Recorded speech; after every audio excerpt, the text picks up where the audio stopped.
Hey guys, what's up? A new episode in the park. I really felt like I wanted to come back here to record yet another episode of the Flow of Consciousness podcast. For those of you who are listening on Spotify, I hope the birds can give some extra ambient sounds, and for the viewers, the green in the background is definitely a plus on the visual front as well. Now, what I wanted to talk about in today's episode is what you understand within yourself, you are able to understand within others. And this is a perspective shift that has literally changed my life. Once I understood that if I learn to understand myself, I am able to understand other people. And it goes for just about anything, right? If you're able to understand your own experience of anger, of judgment, of sorrow, of grief, of joy, of happiness, you are able to relate to other people on an experiential level. Now, integrating every emotion, every aspect of your own being, really paying attention, really working through understanding everything that is surrounding certain states of mind, by really dissecting it and by really paying attention, by really observing it, studying it inside you while it's happening, after it happened, reflecting, thinking about it, you gain a new perspective on not only yourself but also other people, right? Let me take you through a simple exercise that I like to do for myself. Let's say you feel really angry, right? The first thing that I like to do is observe that I am angry. Observe your feeling. Really pay attention to what is the quality of the feeling that I have. What is the sensations that are running through my body? What are the thoughts that I hear in my head? Pay attention. Understand. Become aware of your current state. And for me, it helps to label that state. For example, I feel angry right now. Now, notice that I make a very small distinction between saying I am angry or I feel angry. It's a small linguistic tweak, but it's a massive shift in perspective. Because when you say I am angry, you identify with your feelings. When you say I feel angry, you can observe your anger from a third person's perspective, right? So I use this small linguistic tool to be able to look at my emotions from a unidentified perspective. Because once you identify yourself with the emotion, you tend to lose control over it. You have to act it out.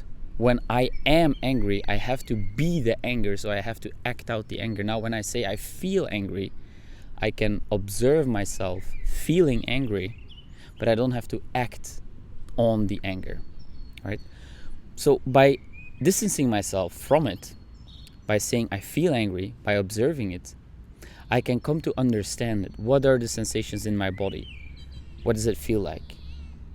What are the sensations in your body when you feel angry? Take a moment to think about that.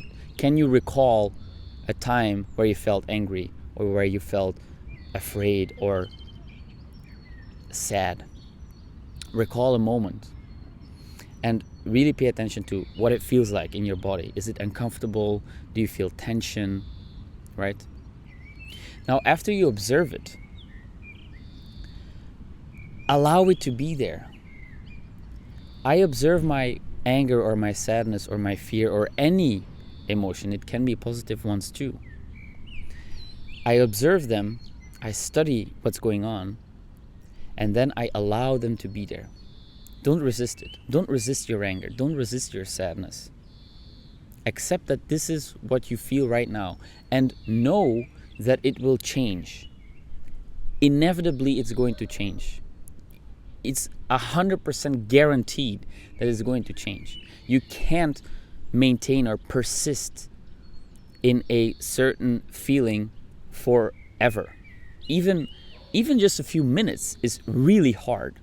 And the only way you can extend it longer than it would last if you did not resist is by resisting, right?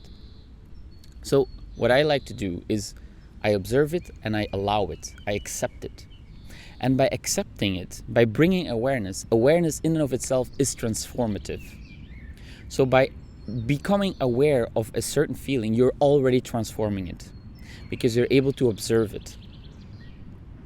Now, by allowing this feeling to be there, I become comfortable with the feeling, even though it might feel tremendously uncomfortable.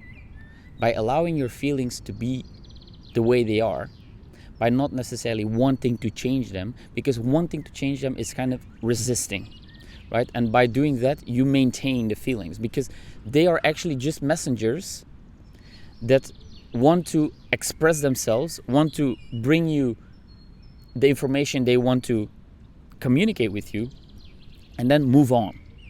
But if you're trying to change your feelings, you are not allowing them to send the message that they are supposed to send you.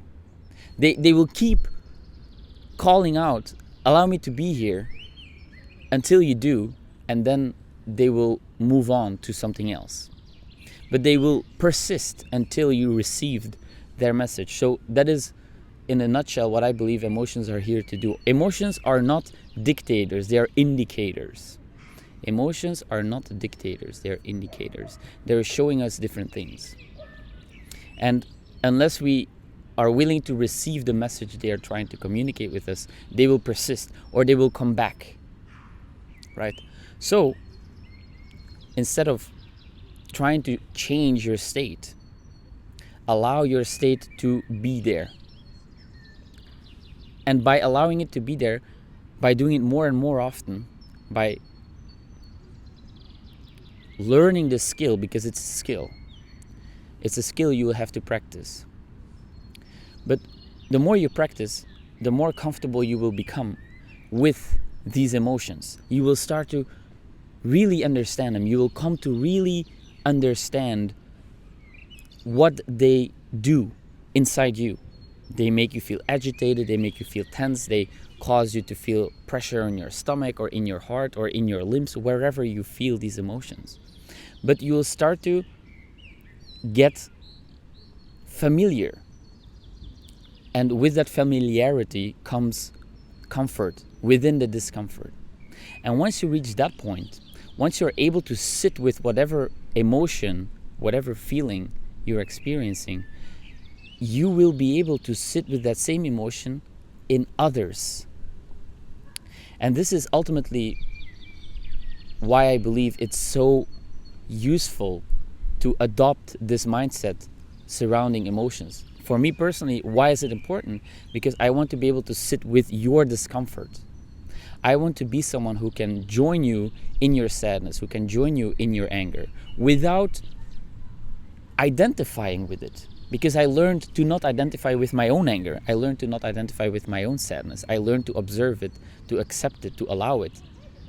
And since I can do that within myself, I can do that with you.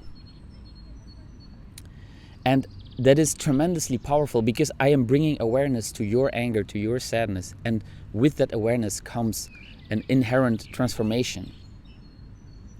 So a lot of people, they are uncomfortable with their own sadness. Maybe you are uncomfortable with your own sadness or your own anger. I know that for many women, for example, anger is a very difficult emotion to deal with because you're taught to not express anger. You're taught to be a good girl and not offend anyone, right? And so you turn it inwards.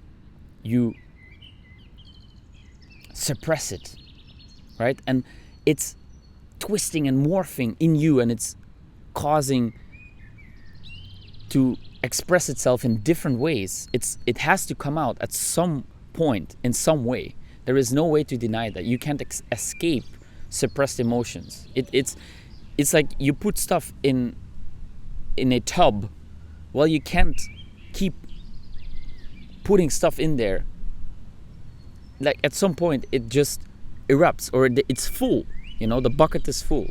You can't add more. And so it's the same with different emotions we tend to suppress because we are uncomfortable. We are unwilling to allow them to be, right? And if you feel anger, you don't have to act it out.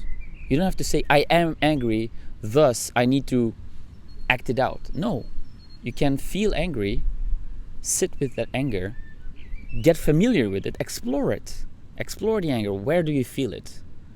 What is it causing within you? What are the thoughts that pop up into your mind when you feel angry? And by observing it, you are transforming it. Emotions are indicators, not dictators. So your anger doesn't have to dictate your behavior. But it's absolutely okay to feel angry. You are not a bad person for feeling angry. I validate your emotion. When you feel angry, I validate that you do. It's perfectly human to feel angry sometimes. It's perfectly okay to feel angry sometimes. Get comfortable with the anger. Integrate it. Get comfortable with the discomfort. That's why I believe, for example, cold showers, they are so popular nowadays, because it basically a way for you to get comfortable with the discomfort of the cold water, right? It's the same thing with challenging emotions. Allow them to be there.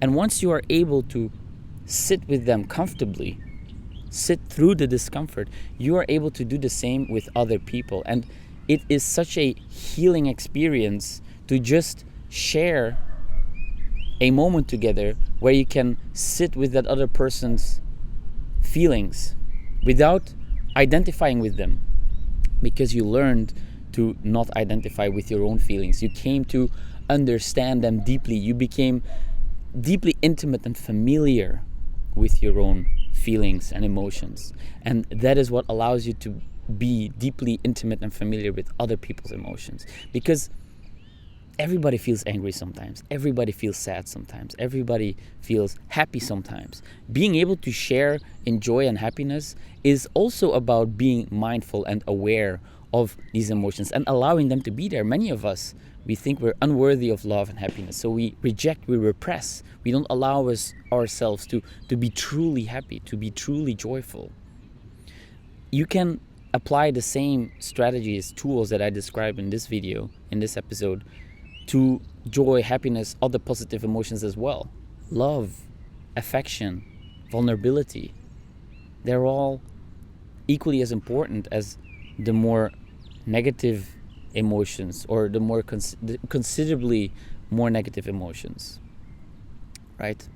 So I want to invite you to, the next time you feel an emotion that makes you feel uncomfortable, instead of immediately resisting it, instead of immediately identifying with it, wanting to act it out or change your state, take a moment, take a step back, take a few deep breaths.